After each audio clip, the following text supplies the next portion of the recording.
إن الحمد لله نحمده ونستعينه ونستغفره ونعوذ بالله من شرور أنفسنا ومن سيئات أعمالنا من يهده الله فلا مضل له ومن يضلل فلا هادي له وأشهد أن لا إله إلا الله وحده لا شريك له وأشهد أن محمدا عبده ورسوله يا أيها الذين آمنوا اتقوا الله حق تقاته ولا تموتن إلا وأنتم مسلمون يا أيها الناس اتقوا ربكم الذي خلقكم من نفس واحدة وخلق منها زوجها وبث منهما رجالا كثيرا ونساء واتقوا الله الذي تساءلون به والأرحام إن الله كان عليكم رقيبا يا أيها الذين آمنوا اتقوا الله وقولوا قولا سديدا يصلح لكم أعمالكم ويغفر لكم ذنوبكم ومن يطع الله ورسوله فقد فاز فوزا عظيما أما بعد فإن أصدق الكلام كلام الله وخير الهدي هدي محمد صلى الله عليه وسلم وشر الأمور محدثاتها وكل محدثة بدعة وكل بدعة ضلالة وكل ضلالة في النار أعوذ بالله من الشيطان الرجيم بسم الله الرحمن الرحيم اتل ما أوحي إليك من الكتاب وأقم الصلاة إن الصلاة تنهى عن الفحشاء والمنكر والبغي يعظكم لعلكم تذكرون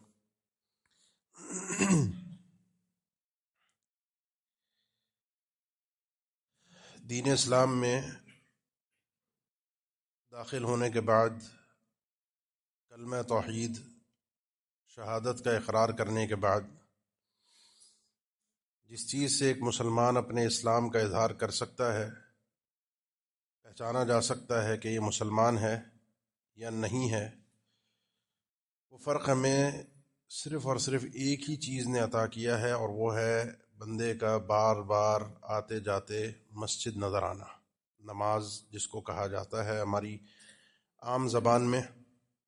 یہ رب العالمین کی وہ عبادت ہے، وہ فریضہ ہے جو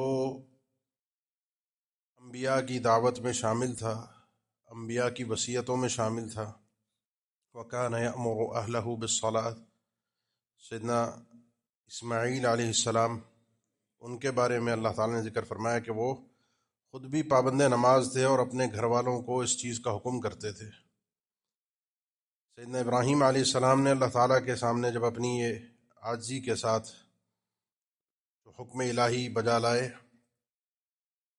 قوم کو چھوڑ کر اپنے بیوی بچوں کو لے کر ایک ایسی وادی میں لے کر آئے، بِوَادٍ غَيْرِ ذِي زَرْعٍ عِندَ بَيْتِكَ الْمُحَرَّمِ رَبَّنَا لِيُقِيمُوا الصَّلَاةَ، اللہ ان کو جو مکہ میں چھوڑ کر آ رہا ہوں، اس وقت اس وادی کے اندر اس علاقے میں کوئی بھی پتا بھی نہیں ہے، اللہ یہاں نماز قائم کرے۔ سیدنا موسیٰ علیہ السلام وَأَوْصَانِي بِالصَّلَاةِ وَالزَّكَاةِ مَا دُمْتُ حَيًّا، سیدنا عیسیٰ علیہ السلام نے جب پہلی گفتگو کی، بچپن میں بچے تھے چھوٹے سے، اس میں اس چیز کا تذکرہ فرمایا ہے۔ یہ بتانے کا یہ جو سلسلہ میں نے ذکر کیا ہے انبیاء کا، یہ اولو العزم پیغمبر تھے، ابراہیم علیہ السلام، عیسیٰ علیہ السلام، اللہ کے نبی صلی اللہ علیہ وسلم، یہ اللہ کے بڑے قریبی بندوں میں سے، چنیدہ بندوں میں سے تھے۔ ان کا تعلق اللہ کے ساتھ اگر بنتا ہے، وہ بنتا ہے اسی فریضے کے ساتھ۔ کیفیات اگرچہ مختلف رہی ہوں، لیکن اللہ سے تعلق بنانے کا طریقہ یہی ہے۔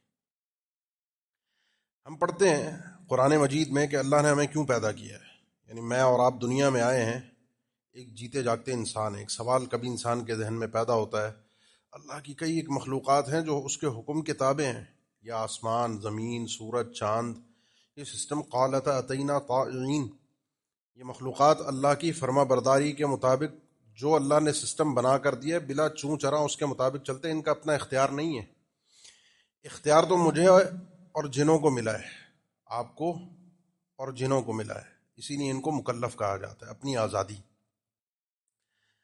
ہمیں اللہ نے اس آزادی اور اس اختیار کے ساتھ انا ہدیناہ السبیل اما شاکرا و اما کفورا، راہ تمہیں بتا دی ہے پیدائش کے ساتھ، فطرت میں تمہاری بہت ساری چیزیں رکھ دی ہیں، ابھی اختیار بھی رکھا ہے، صحیح راہ بھی تمہیں پتہ ہے، غلط راہ بھی تمہیں پتہ ہے۔ دنیا کے معاملات میں ہر انسان اپنے فائدے کو سوچتا ہے، اپنے آپ کو نقصان سے بچاتا ہے۔ تمہارا اس دنیا میں آنے کا مقصد یہ ہے کہ تم نے اپنے رب کی عبادت کرنی ہے، اختیار سے، اپنی مرضی سے۔ اسی لیے آپ دیکھیں گے کہ اللہ تعالیٰ فرشتوں کے سامنے پوچھتا ہے، فرشتوں سے، کئی ایک فرشتے ہیں، وہ فرشتے جو زمین میں گھوم رہے ہوتے ہیں، ایسی محفل تلاش کرتے ہیں جہاں اللہ کا ذکر ہو رہا ہو، جہاں لوگ بیٹھ کر اللہ کو یاد کر رہے ہوں، اس محفل میں ان کی ڈیوٹی یہی ہے۔ اور پھر جب وہ اللہ کے سامنے پیش ہوتے ہیں، اللہ پوچھتا ہے ہاں کہاں گئے تھے، کیا ہوا؟ وہ بتاتے ہیں محفل ملی جہاں تیرے بندے بیٹھے تیرا ذکر کر رہے تھے۔ اسی طریقے سے صبح اور شام کے فرشتے جب آتے اور جاتے ہیں، ڈیوٹیاں ہیں، صبح کے فرشتے آتے ہیں، دن کے فرشتے آتے ہیں صبح فجر میں، اور شام کی رات کے فرشتے آتے ہیں عصر میں۔ بات بڑی قابل غور ہے۔ جب یہ ڈیوٹی ختم کر کے رب العالمین کے پاس جاتے ہیں، اللہ سب کچھ جانتا ہے، لیکن فرشتوں سے پوچھتا ہے کیف ترکتم عبادی، میرے بندوں کو کس کیفیت میں چھوڑ کر آئے، کس حال میں چھوڑ کر آئے، میرے بندے کیا کر رہے تھے۔ فرشتے صبح والے بھی اور شام والے بھی جب ڈیوٹی ختم کر کے رب العالمین کے پاس جاتے ہیں، جواب ایک ہی ہوتا ہے، اللہ ہم اتیناہم وہم یصلون، ترکناہم وہم یصلون واتیناہم یصلون، اللہ ابھی ان کو چھوڑ کر آ رہے ہیں، ہماری ڈیوٹی ختم ہوئی، وہ نماز میں تھے، اور جب ہم اپنی ڈیوٹی پر گئے تھے پہلے، اس وقت بھی ان کو نماز میں پایا۔ صبح والوں کا جواب بھی یہی ہے اور شام والوں کا جواب بھی یہی ہے۔ یہ اظہار ہے اللہ کے سامنے، اللہ تعالیٰ کی طرف سے فرشتوں کے سامنے، کیونکہ فرشتوں کو اختیار نہیں ہے۔ اللہ تعالیٰ نے ذکر فرمایا لا یعصون اللہ ما امرہم ویفعلون ما یؤمرون، جو آرڈر ہوتا ہے اسی کے مطابق چلتے ہیں، ان کو اختیار نہیں ہے، فرشتوں کو اختیار مجھے اور آپ کو ہے اپنی مرضی کرنے کا، لیکن وہ ایک حد ہے، ایک وقت ہے۔ کلی اختیار دنیا میں بھی نہیں ہے اور اعلی الاطلاق بھی نہیں ہے، ایک وقت تک ہوگا جس دن یہ روح جسم سے جدا ہوگی، سارے اختیارات ختم ہو جائیں گے۔ اس اختیار میں جب انسان رہتے ہوئے اپنے دل و دماغ پہ پہلی چیز یہ سوار کرتا ہے اپنے دماغ پر، اور وہ ہے نماز۔ کوئی اور کام میرا نہیں ہے، میں کسی اور مقصد کے لیے نہیں آیا، سب چیزوں میں سب سے پہلی چیز میری نماز ہے۔ آپ میں جو حضرات بیٹھے ہیں یہاں پر، یہ موضوع آپ سمجھیں کہ آپ میں سے اکثریت اللہ کی توفیق سے، اللہ کے فضل سے، اس کی مہربانی سے اس فریضے کی پابندی کرنے والے ہوں گے، چیزوں کو چھوڑ چھاڑ کے آتے ہوں گے، لیکن اس دل کے ساتھ اس بات کو اہمیت کے ساتھ سمجھیں کہ ہر چیز، ہر کام، ہر معاملہ بعد میں ہے، سب سے پہلے یہ ہے۔ اللہ کے نبی صلی اللہ علیہ وسلم زندگی میں جو آپ مطالعہ کریں احادیث کا، 2 مرتبہ ایسا ہوا کہ اللہ کے نبی صلی اللہ علیہ وسلم کی نماز وقت نکل گیا، نماز ادا نہ ہوئی، 2 مرتبہ ایسا ہوا ہے فرضیت کے بعد سے، اور نماز وقت پہ ہے۔ ان الصلاۃ کانت علی المؤمنین کتابا موقوتا، وقت کے بعد نماز نہیں ہے۔ اہل علم میں سے بعض اس کے بھی قائل ہیں کہ جو بغیر شرعی عذر کے وقت اپنا نکال دیتا ہے، کوئی شرعی عذر اس کے پاس نہیں تھا اور وقت نکل گیا، اب اس کی نماز نہیں ہے۔ بعض اہل علم، بلکہ اکثر اہل علم، اس کی قضاء کے قائل ہیں، لیکن نماز وقت پر ہے۔ حتیٰ کہ یہ آپ مسئلہ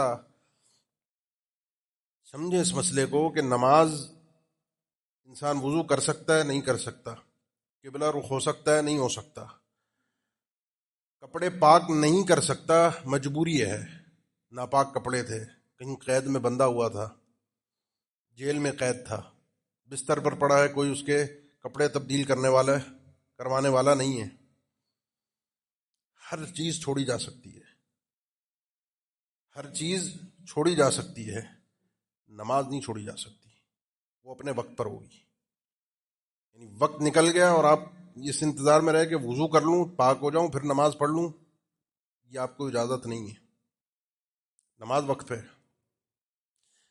وہ صحابہ جب اللہ کے نبی صلی اللہ علیہ وسلم سن 5 ہجری میں سفر سے واپس آ رہے تھے، مدینہ کے قریب تھے، سیدہ عائشہ کا ہار کھو گیا جس میں آیات تیمم نازل ہوئیں کہ پانی نہ ہو تو انسان تیمم کر لے، تو کچھ صحابہ فرماتے ہیں، ہم اسید بن حضیر، دیگر کچھ صحابہ، وہ ہار ڈھونڈنے کے لیے گئے ہوئے تھے، ادھر ادھر تلاش کر رہے تھے، نماز کا وقت ہو گیا، لوگ سیدنا ابوبکر کے پاس ہے رضی اللہ تعالیٰ عنہ، دیکھو تمہاری بیٹی کی وجہ سے یہاں پورا قافلہ رکا ہوا ہے، قافلہ وہاں رکتا ہے جہاں پانی ہو، یہاں تو ہم ایک مجبوری کے تحت تھوڑے سے ٹائم کے لیے رکے تھے، لیکن یہاں اب رکنا پڑ گیا. اب نہ لوگوں کے پاس پانی ہے اور نہ یہاں پر پانی ہے، وضو نہیں ہو سکتا اور نماز کا وقت سر پہ آ گیا.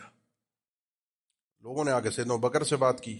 سیدنا ابوبکر والد تھے، اپنی بیٹی کے پاس گئے. سیدہ عائشہ فرماتی ہیں اللہ کے نبی صلی اللہ علیہ وسلم میری گود میں سر رکھ کے سو رہے تھے. باپ پھر بیٹی سے اپنی جس طرح بات کرتا ہے اس موقع پہ، اسی طرح انہوں نے اپنی بیٹی سے بات کی. فرمایا کہ حتیٰ کہ وہ انگلی جو انہوں نے میرے پہلو میں چبھائی، ایک ذرا سا ڈانٹنے کا جو ایک باپ بیٹی کے پیار محبت کا انداز ہوتا ہے، اور یہ ہونا چاہیے. محبت میں اس طرح کی سختی ہونی چاہیے. لاڈ پیار ہر وقت کا اچھا نہیں ہوتا. کہتی ہیں میں اس تکلیف کو میں نے محسوس کیا، اتنا محسوس کیا، اتنی تکلیف برداشت کی، لیکن میں ہلی نہیں کیونکہ اللہ کے نبی میری گود میں سو رہے تھے. اب اللہ کے نبی اسم جاگے. بہرحال وہ قضیہ ذرا لمبا ہے، واقعہ بڑا مزیدار ہے. آخر کار رب العالمین نے آیات نازل فرمائیں تیمم کی کہ فلم تجدوا ماء فتیمموا صعیدا طیبا فامسحوا بوجوہکم وایدیکم. پانی میسر نہ ہو، اور ہوگا زندگی میں کئی ایسے موقع آئیں گے پانی نہ ہو، تو انسان کو چاہیے زمین پر مٹی پر ہاتھ مارے، اپنے چہرے پر ہاتھ پھیرے، اپنی ہتھیلیوں کے پیچھے پھیرے اور نماز پڑھ لے. اب یہاں جو لوگ تھے انہوں نے پڑھ لی. جو لوگ ڈھونڈنے گئے ہوئے تھے، ہار ادھر ادھر تلاش کر رہے تھے، ان کو اس تیمم کے حکم کا پتہ نہیں تھا اور پانی ان کے پاس بھی نہیں تھا.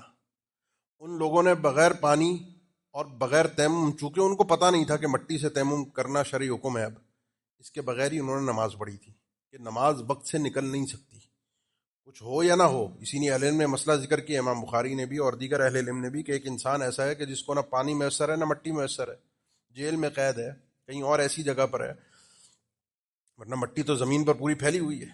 نہیں ہے میسر تو انسان وقت نہیں نکالے گا، نماز کو اس کے وقت پر پڑھے گا. ہر چیز آگے پیچھے ہو سکتی ہے، نماز اپنے وقت سے آگے پیچھے نہیں ہوگی. آپ کو ایک آغاز اور ایک انتہا، یہاں سے وقت شروع ہوگا، یہاں پر وقت ختم ہوگا، اس کے بیچ آپ کو اختیار ہے. اول وقت افضل ہے، عشاء کی نماز کے لیے تاخیر افضل ہے، باقی اس کے بیچ بیچ پڑھ لینی ہے، کوئی شرع عذر نہ ہو تو. اللہ کے نبی صلی اللہ علیہ وسلم 2 مرتبہ آپ کی نماز رہ گئی اور دونوں مرتبہ شرعی عذر تھا. ایک غزوے سے واپس آ رہے تھے، سنن ابی داؤد میں ہے، رات کے وقت قیام کیا، پڑاؤ ڈالا، تھکے ہوئے تھے. اس تھکاوٹ میں بھی اہتمام کیا، جیسے ہم ہوتے ہیں نا الارم لگا کے سوتے ہیں کہ صبح اٹھنا ہے. اسی لیے شیخ ابن باز رحمہ اللہ کا فتویٰ ہے، اور یہ بالکل درست شرعی اصولوں کے مقاصد کے مطابق فتویٰ ہے، کہ جو شخص رات کو اپنا الارم ایسے ٹائم کا لگاتا ہے کہ صبح فجر کی نماز کے نکلنے کے بعد کا وقت کا لگایا کہ میں صبح 9 بجے 8 بجے 7 بجے میں نے دفتر جانا ہے، اور اس نے اپنے ان اوقات کے حساب سے اپنے کام کاج کے حساب سے الارم سیٹ کیا، جس وقت اس نے آدمی نے الارم سیٹ کیا اسی وقت یہ دائرہ اسلام سے خارج ہو گیا، کیونکہ اس نے نیت کی تھی کہ نماز ادا نہیں کرے گا. کیوں؟ من ترک صلاۃ متعمدا فقط کفر. ایک نماز بھی اگر انسان جان بوجھ کے چھوڑتا ہے اس نے کفر کیا، اور یہ بالکل درست فتویٰ ہے شرعی مقاصد کے مطابق. فتویٰ ایسے ہی ہوتا ہے. وہاں سعودی عرب میں فتویٰ ہے، اس فتوے کے آثار پھر آپ میں سے جو حج عمرے پر جاتے ہیں وہ دیکھتے ہیں، وہ سڑک پہ کہیں بھی جا رہے ہوں، راستے میں گاڑی کے اندر ان کی جانماز موجود ہوتی ہے، کہیں بھی سڑک کنارے رکے، نماز پوری فیملی اترتی ہے، پیچھے عورتیں کھڑی ہوئی، آگے مرد، نماز پڑھی، مصلی سمیٹا، گاڑی میں ڈالا اور چلتے بنے. نماز آگے پیچھے نہیں ہوگی. ہر چیز رک سکتی ہے، ہر چیز پیچھے ہو سکتی ہے، نماز نہیں. یہ اس فتوے کے فائدے ہیں. تو اللہ کے نبی صلی اللہ علیہ وسلم نے اہتمام کیا، ڈیوٹی لگائی سیدنا بلال کی، بھائی اب سب تھکے ہیں، سب آرام کر رہے ہیں، تم نے جاگنا ہے، اور جیسے ہی صبح فجر کا وقت ہو تو اذان دینا تمہاری ذمہ داری ہے، سب کو جگانا بھی اور اذان کا اہتمام بھی کرنا. وہ جہاں مشرق کی جانب انہوں نے اپنا رخ کیا، جہاں سے پہلی کرن پھوٹتی ہے، اور سواری پر اپنی ٹیک لگائی، انتظار کرنے لگے، اور اسی انتظار میں ان کی آنکھ لگ گئی. ان کی آنکھ کب کھلی؟ ان کی آنکھ کھلی جب ان کو اللہ کے نبی صلی اللہ علیہ وسلم نے جگایا اور سورج نکلنا شروع ہو چکا تھا، سورج کی روشنی سامنے آ گئی تھی. آپ نے پوچھا کیا ہوا؟ وہ بھی ہڑبڑا کے اٹھے. فرمایا اللہ کے نبی بات اتنی ہے کہ جس رب نے آپ کو سلا دیا تھا اسی رب نے مجھے بھی سلا دیا. نیند پہ ہمارا اختیار نہیں ہے. اہتمام انسان کر کے سوئے، الارم لگا لے، نہ اٹھ پایا، الارم بجا، تھکا ہوا تھا، بیمار تھا، نہ اٹھ پایا کسی دن، جس ٹائم اس کی آنکھ کھلے وہی اس کی نماز کا ٹائم ہے. نکل گئی کوئی مسئلہ نہیں، لیکن جس ٹائم کھلے من نام عن الصلاۃ و نسیها فلیصلی اذا ذکرها، اللہ کے نبی صلی اللہ علیہ وسلم نے فرمایا کوئی شخص سو گیا نماز سے، بھول گیا تھا نماز پڑھنا، یاد نہیں رہا، جیسے ہی یاد ہے وہی اس کا وقت ہے، اسی وقت ادا کر لے، یہ قضا نہیں ہے، یہ اس کی ادا ہے۔ اللہ کے نبی صلی اللہ علیہ وسلم نے فوراً سارا لشکر کو جگایا، اب سورج بھی نکل رہا تھا، آپ نے فرمایا پہلے تو یہاں سے اٹھو، یہاں سے آگے بڑھو، یہ وہ جگہ ہے جہاں پر ہم پر شیطان نے بسیرا کر لیا ہے۔ ایسے گھر، ایسی دکانیں، ایسے دفاتر، ایسی جگہیں جہاں ہم روزانہ کے حساب سے کئی کئی نمازوں کو نکال دیتے ہیں، چھوڑ دیتے ہیں، وقت سے نکل جاتی ہے، نہیں پڑھتے۔ ایک نماز اس خطے میں جب اللہ کے نبی نے ادا نہیں کی تو فرمایا شیطان کا بسیرا تھا۔ بات کو تھوڑا سمجھیے گا، ان گھروں کا کیا حال ہوگا، ان دکانوں کا، ان آفیسز کا، ان کاروبار کی جگہوں کا کہ جہاں پر یہ اہتمام ہی نہیں ہے، اور پھر ہم اللہ سے اس کی رحمت کی امید رکھیں کہ اللہ کا فضل آ جائے، اللہ ہماری دعائیں قبول کر لے، اللہ ہم سے راضی ہو جائے، اللہ ہمیں جنت میں داخلہ دے دے، اللہ میری بیماری کو دور کر دے، اللہ میرے کاروبار میں برکت دے دے، اللہ ہم پہ اپنی رحمتیں فرما دے، اللہ میرے بچوں کو سدھار دے، اللہ میرے بچے میری بات ماننے والے بن جائیں، اللہ ہمارے گھروں کے مسائل جھگڑے ختم ہو جائیں۔ لاکھ چلاتا رہے آدمی، جس گھر پر، جس علاقے میں شیطان کا بسیرا ہو وہاں پر رب کی رحمت نہیں آتی، اور اس بات کو میں بھی آگے بھی ثابت کرتا ہوں۔ اللہ کے نبی صلی اللہ علیہ وسلم وہاں سے اٹھے، بہرحال آگے بڑھے، آپ نے دوبارہ تو نہیں، اذان ہی دلوائی سورج نکلنے کے بعد، وضو کیا، سنتیں ادا کی، اور پھر آپ نے باجماعت فرض ادا کی۔ یہ پہلا موقع تھا شرعی عذر کی بنا پر۔ دوسرا موقع غزوہ خندق کا تھا 5 ہجری میں، جب پورا عرب اکٹھا ہو کے 10,000 کی تعداد میں، عرب، مکہ والے، دیگر کے علاقے، سب کو لے کر آئے تھے۔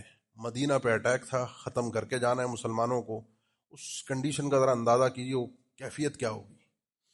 اس کیفیت میں جب وہ حملہ آور ہوئے، خندق میں آپ کھدائی میں لگے، ایک سچویشن تھی، ایسی غضبناک سچویشن تھی کہ ویسے اللہ تعالیٰ نے تو پورا صلاۃ الخوف کا طریقہ دیا ہے، بھائی حالت جنگ میں بھی ہوگے، دشمن سامنے ہے، تیر تلوار چل رہے ہیں، اسلحہ چل رہا ہے، وہ اپنی جگہ چلتا رہے گا، تم نے نماز اسی کیفیت میں پڑھنی ہے اور باجماعت پڑھنی ہے، دشمن کے سامنے ایک صف میں ہو گئے۔ ان اللہ یحب الذین یقاتلون فی سبیلہ صفا کانہم بنیان مرصوص، یہ آیت تو آپ نے پچھلے سال کافی سنی ہوگی نا، بنیان مرصوص، ایک سیسا پلائی ہوئی دیوار بن کے صف میں ایسے ہی کھڑا ہونا ہے دشمن کے سامنے، نماز باجماعت بھی نہیں چھوڑنی، الگ الگ نہیں پڑھنی، اور بھاگتے دوڑتے چلتے پھرتے جیسے میں سرائے نماز ہوگی باجماعت، دشمن سامنے ہو۔ لیکن سوچئے اس کیفیت کے باوجود بھی نماز ادا نہ ہو سکی، اور سورج غروب ہو گیا۔ اللہ کے نبی صلی اللہ علیہ وسلم رحمت عالم تھے، آپ کی زبان مبارک سے احادیث میں کبھی کسی کے لیے بد دعاؤں کا تذکرہ شاذ و نادر ملتا ہے کہ آپ نے کسی کے لیے بد دعا کی ہو۔ آپ نے بہت کم بد دعائیں کی ہیں، ایک قنوت نازلہ پڑھی، چند قبائل پر بد دعائیں کی، اس پہ بھی رب العالمین نے 1 مہینے بعد آپ کو روک دیا۔ اس موقع پر اللہ کے نبی صلی اللہ علیہ وسلم نے اتنی خطرناک بد دعا کی ان مشرکین کے لیے جن کی وجہ سے آپ کی نماز کی تاخیر، فرمایا لعن اللہ، پہلے تو فرمایا اللہ کی لعنت ہو ان کم بختوں پر، اللہ ان کے گھروں کو، ان کی قبروں کو آگ سے بھر دے، ملا اللہ بیوتہم وقبورہم نارا، ان کے گھر بھی آگ سے بھر جائیں، ان کی قبروں کو بھی اللہ آگ سے بھر دے۔ کس لیے؟ کہ ان لوگوں کی وجہ سے ہم نماز کو وقت پہ ادا نہ کر سکے، اللہ کی لعنت ہو ان پر، اللہ ان کے گھروں کو، ان کی قبروں کو آگ سے بھر دے۔ یہ صرف مشرکین کے لیے نہیں ہے، ہر وہ چیز جو میرے لیے جان بوجھ کر رکاوٹ بنتی ہے، میری نماز کے نکلنے کا سبب بنتی ہے، وقت سے، ابھی نماز صرف وقت سے نکلی ہے، نہیں کہ آپ نے چھوڑی دی، پڑھی نہیں، آپ نے پڑھی سورج غروب ہونے کے بعد، عصر کی نماز آپ نے سورج، اور یہ شرعی عذر تھا، لیکن آپ نے بد دعا اتنی سنگین کی۔ اب آپ سوچئے میری وہ جان بوجھ کر نیند، جان بوجھ کر میرا کاروبار، میری مصروفیات، میرے معاملات، میرا گھر بار، کوئی خاتون ہے اس کے گھر کے کام کاج، کوئی چھوٹا ہے کوئی بڑا ہے، کسی کے لیے بھی کوئی بھی چیز رکاوٹ بنتی ہے اور وہ اس کو نماز سے روکتی ہے، سب سے پہلی چیز اللہ کی لعنت ہے اس پر۔ لعنت کا مطلب یہ چیز اللہ کی رحمت سے دور ہو جائے۔ کیوں؟ کیونکہ جس مقصد کے لیے میں پیدا ہوا ہوں، جس کام سے میری کامیابی ہے، اس کام کو میں نے فہرست میں کہیں پیچھے کر دیا، کیونکہ یہ بہت بات کی چیز بن گئی۔ اللہ کی لعنت بھی ہو اور پھر بد دعا بھی بڑی سخت ہے آگے. تو سوچئے یہ جو ہمارے نرم بستر ہوتے ہیں، یہ جو ہمارے کاروبار کے اندر آتا ہوا پیسہ ہوتا ہے، نوکری ہوتی ہے، کام کاج ہوتا ہے، میں بڑا مصروف ہوں، میری بڑی معاملات ہیں، میرے بڑے مسائل ہیں، وقت ملے گا تو کر لیں گے. جب میں اللہ کے لیے وقت نکالنے کے لیے باتیں کروں، وقت ملے گا تو کر لیں گے، یقین جانیے جب تک یہ اختیار ہے تو یہ اکڑ چلتی ہے. لیکن جس دن یہ روح کا جسم کے ساتھ ناطہ ختم ہوتا ہے، اختیار ختم ہوتا ہے، پھر انسان کو سمجھ میں آتی ہے کیا کیا میں نے، میرے ساتھ ہوا کیا. اس لیے اپنی ساری فہرستوں کے اندر، سارے معاملات کے اندر، سب چیزوں میں کوئی بھی چیز آگے پیچھے ہو جائے، نماز نہیں ہے. اللہ کے نبی صلی اللہ علیہ وسلم سیدہ عائشہ فرماتی ہیں گھر میں ہوتے ہیں ہمارے ساتھ بات چیت، اذان ہو جاتی پھر پہچانتے نہیں کسی کو، کون ہے کیا معاملہ ہے.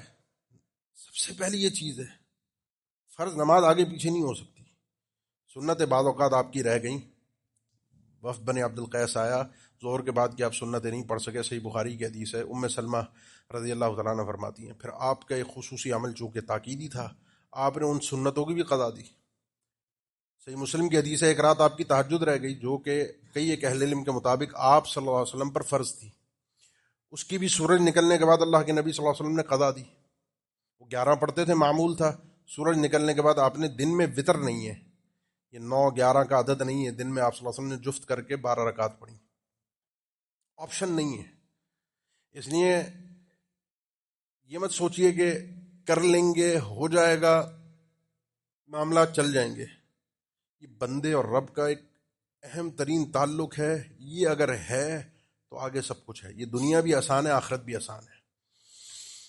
وہ آدمی کبھی پریشان نہیں ہو سکتا، اور ہونا بھی نہیں چاہیے. اگر ہو بھی رہا ہے، جو آدمی اللہ کے ساتھ اس طرح سے دن میں 5 مرتبہ تاکید کے ساتھ کھڑا ہوتا ہے، اس کی کوئی پریشانی، کوئی ٹینشن نہیں ہے. اگر نہیں کھڑا ہو رہا تو پھر تو سب کچھ ہے. ابھی ہم کراچی سے آپ کو خبریں، آج کل میڈیا ہے، سوشل میڈیا ہے، خبریں آتی ہیں. کراچی میں ایک پلازا میں آگ لگی، وہاں پہ لوگوں کے، کئی لوگ ہم بھی ذاتی طور پہ واقف ہیں، ہو سکتا ہے آپ میں سے بھی کچھ لوگ جانتے ہو، جو بالکل صفر ہو گئے. کروڑوں، کسی کے اربوں چلے گئے. وہ رات کو کروڑ پتی ارب پتی تھا، اور چند گھنٹوں کے اندر وہ آدمی صفر پہ آ گیا. کئی لوگ اپنی جانوں سے چلے گئے، اندر محصور ہو گئے، آگ میں جل گئے. سنی نا خبر آپ نے؟ اب وہ آدمی کے اوپر ذرا سوچئے کیا گزری ہوگی جو چند گھنٹوں کے اندر کروڑ پتی سے، ارب پتی سے صفر پہ آ گیا، بلکہ مقروض ہو گیا. کئی لوگوں کے تو اس نے پیسے دینے ہوں گے، پیمنٹ دینی ہوگی. بالکل سڑک پہ آنے والی کیفیت ہے نا، سب کچھ ختم ہو گیا. سوچیں کیا اس کی غم کی کیفیت ہوگی، کیا اس کی حالات ہوں گے.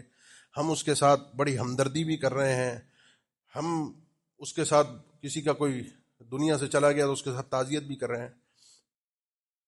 امام ابن حبان نے اس حدیث کو صحیح قرار دیا ہے. اللہ کے نبی صلی اللہ علیہ وسلم کا فرمان ہے، جس شخص کی منفاتت ہو صلاح، جس کی نماز فوت ہو گئی، اس کا نقصان ایسے ہی ہے فَكَأَنَّمَا وُطِرَ أَهْلُهُ وَمَالُهُ، اس کا اہل، خاندان، گھر بار، اس کا مال، دکانیں، کاروبار، جائیداد، سب کچھ جیسے تباہ ہو جائے نا، وہ نقصان اور ایک نماز کے فوت ہونے کا نقصان برابر ہے.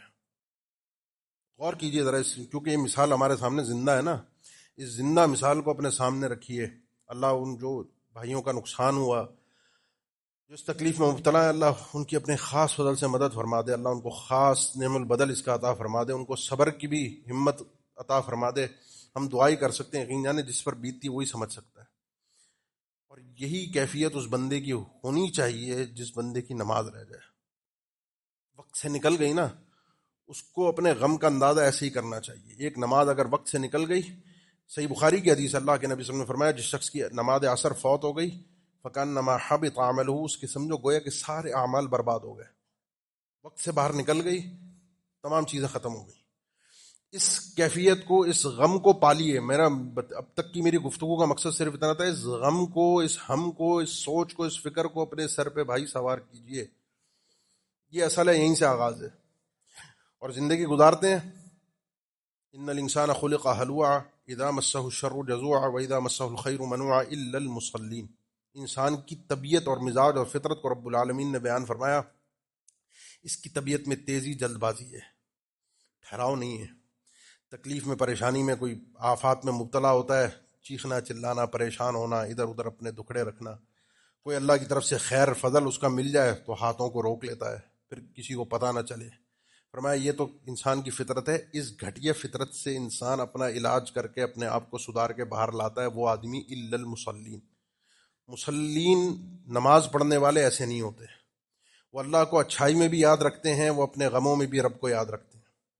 غم ایسا نہیں ہے کہ کسی نمازی پر غم نہیں آئے گا، تکلیف نہیں آئے گی. اللہ کے نبی صلی اللہ علیہ وسلم کو اتنے تانے ملے، اتنی پریشانیاں سہنی پڑی.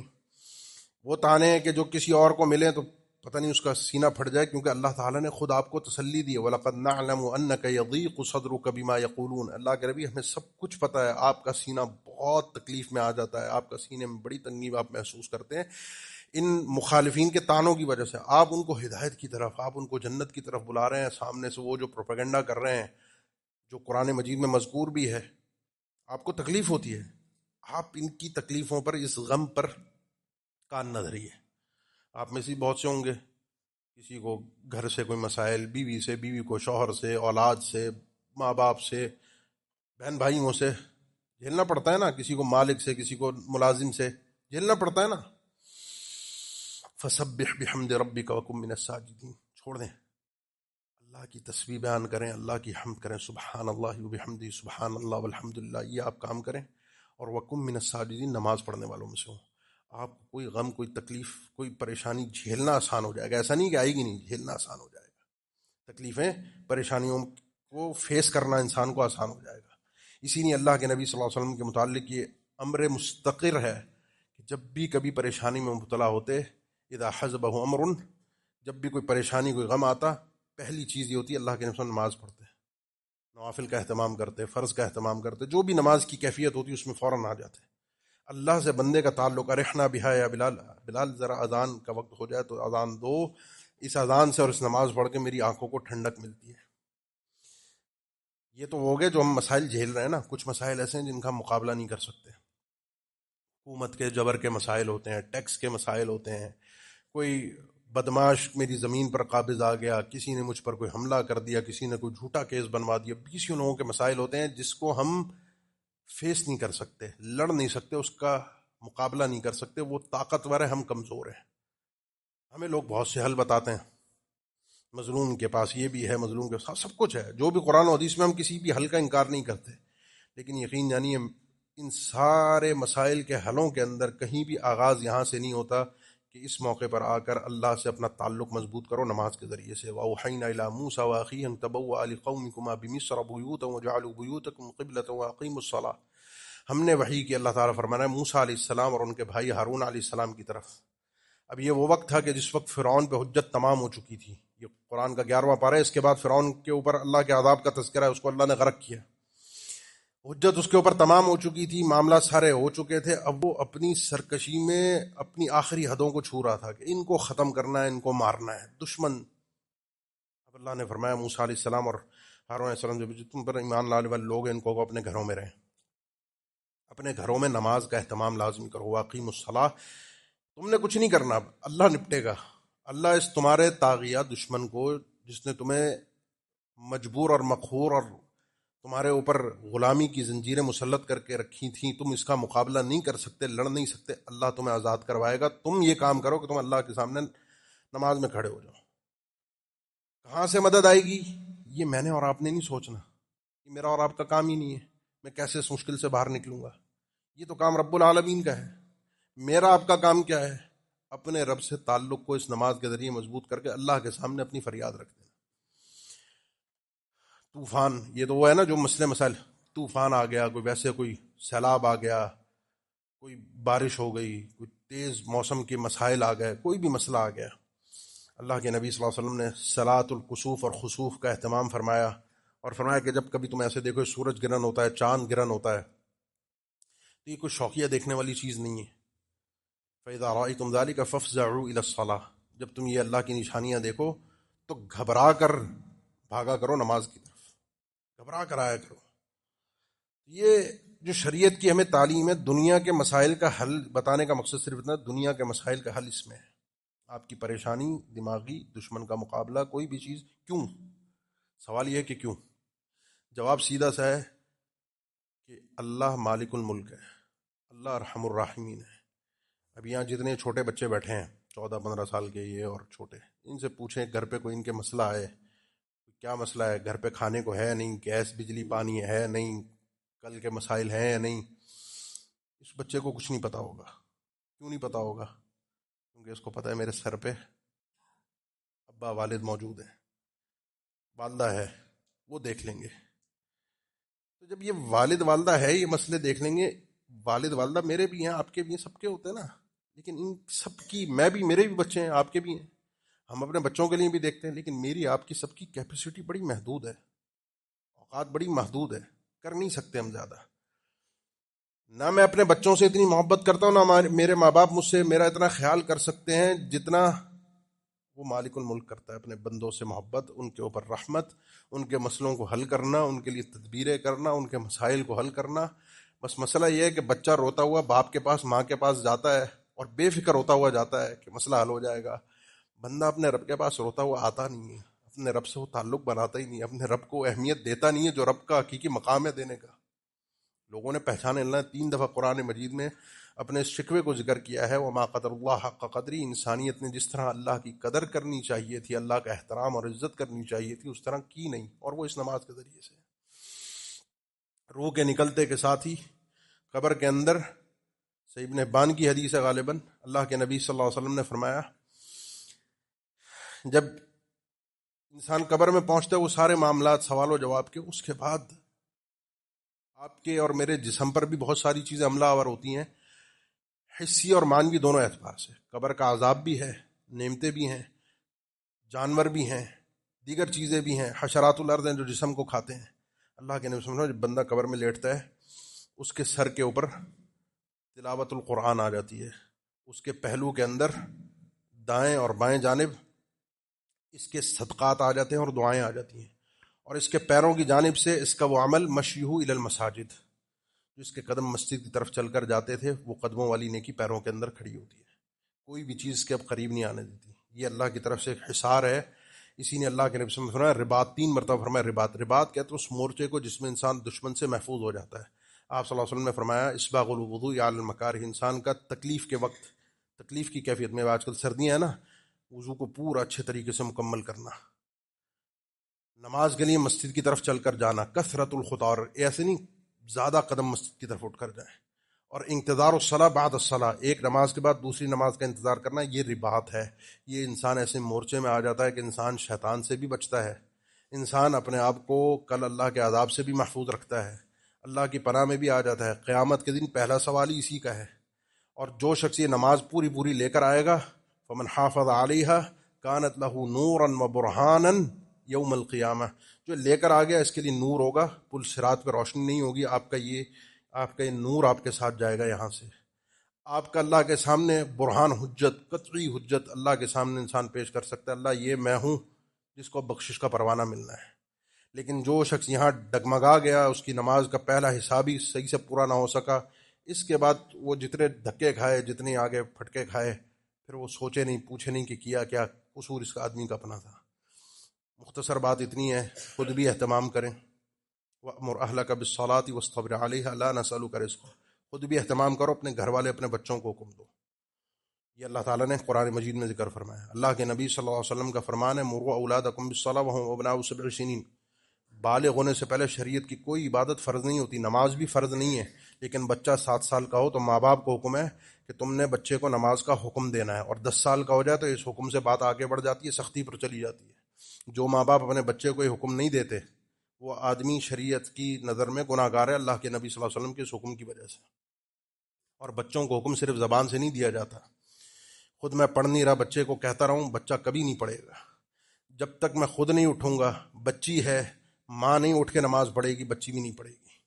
بیٹا ہے آپ کا، آپ مسجد آتے ہیں تو بیٹا آپ کے ساتھ آئے گا۔